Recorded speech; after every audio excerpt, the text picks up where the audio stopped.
আজকালকার বাচ্চাদের ক্ষেত্রে আমরা দেখি যে খুব স্বাভাবিক একটা ঘটনা যে তাদের কিছু যদি মানা করা হয় তারা মোটেই সেটা মানতে চায় না। অর্থাৎ আমার একটা কিছু লাগবে তো লাগবেই।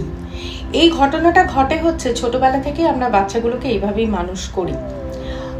আমাদের পরবর্তী প্রজন্ম যখন ছোট থেকে বড় হয়েছে তাদের বাবা মারা কিন্তু সবসময়ই সবকিছু দিয়ে দেননি।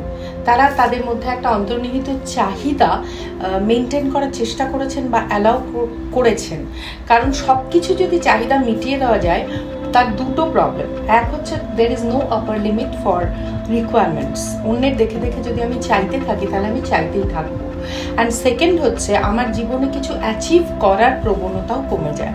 সো সেটা একটা বিং স্পুন ফেড, ওটারই সাইড এফেক্ট যে আমাকে বাবা মা সব ধরিয়ে দেবে, সব দিয়ে দেবে।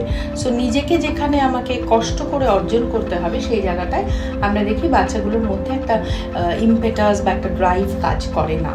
সো এটা একটা ফল্টি প্যারেন্টিং, যেটা আমরা খুব স্পেসিফিক্যালি অ্যাড্রেস করতে চাই যে আপনার সন্তান যাই চাইছে তাকে সেটা দিয়ে দেবেন না। তাদেরকে সবসময় ছোটবেলাতেই বুঝতে দিন যে কিছু কিছু জিনিস এমন থাকবে যেটা তারা চাইবে অথচ পাবে না। তবেই তাদের মধ্যে অ্যাকসেপ্টেন্সটা আসবে যে আমার জীবনে সবই আমি পেয়ে যাব সেটা সম্ভব নয়।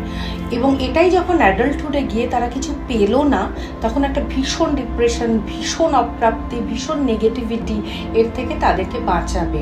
Because they have been groomed to some extent by their parents and to some extent by the teachers, so that they accept that we will not have something in our lives which we want.